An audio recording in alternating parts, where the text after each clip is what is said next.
Asante sana kwa ambao umesubscribe kupitia katika YouTube channel yetu. Moja kati ya taarifa ambazo zinazungumzwa ni kuhusiana na kunyongwa kwa Margaret Nduta, mwananchi kutoka nchini Kenya ambaye alikuwa na kesi ya uuzaji na ulanguzi wa madawa ya kulevya, ambapo alikamatwa huko nchini Vietnam na serikali ya nchi hiyo kuchukua hatua kwa kumfungulia mashtaka dhidi ya uingizaji wa madawa ya kulevya katika taifa hilo. Margaret Nduta ambaye ni mwananchi kutoka nchini Kenya, hukumu yake ilipaswa kutekelezwa siku ya juzi na taifa la Vietnam mara baada ya mahakama nchi hiyo kumkuta na hatia, ambapo ilimpa adhabu ya kifo. Viongozi wa taifa la Kenya walijaribu kufanya mawasiliano huko nchini Vietnam kutafuta namna ya kuweza kumsaidia mwananchi wao ili asiweze kutekeleza adhabu hiyo ya kifo, ambapo viongozi mbalimbali kutoka nchini Kenya wamekuwa kimtaka rais wa taifa hilo William Ruto kuingilia swala hilo, ambapo viongozi wake walifanya mawasiliano na viongozi wa nchi ya Vietnam kuweza kutafuta suluhisho la kesi hiyo ambayo imekuwa ni nzito zaidi nchini Kenya,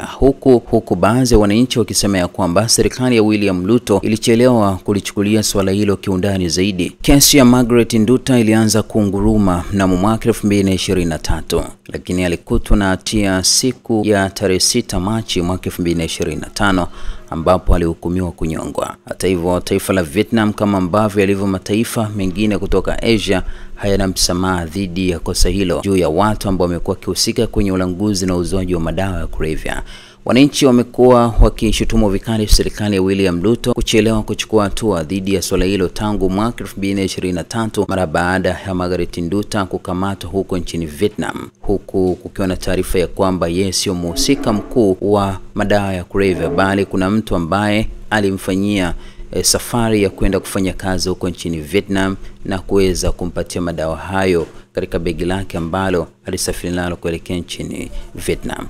Sasa licha ya hayo kuweza kuzungumzwa, bado hakuna taarifa sahihi ya kwamba Vietnam imechukua hatua kali za kuweza kumnyonga Margaret Nduta siku ya Machi 7 ambaye alitakiwa kunyongwa.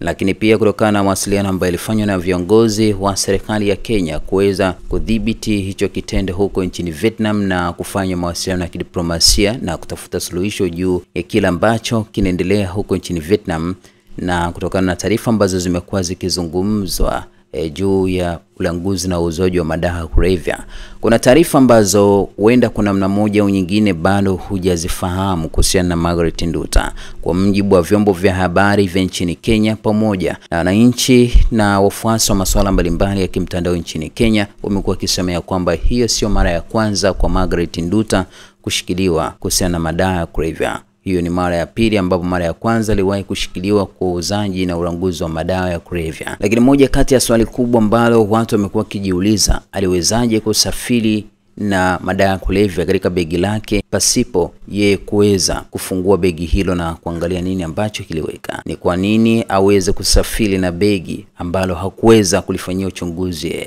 wakati yeye ndio mhusika ambaye alipanga nguo kwenye begi hilo na kuweka vitu vyake sawa? Iliwezekana vipi aweze kufanikisha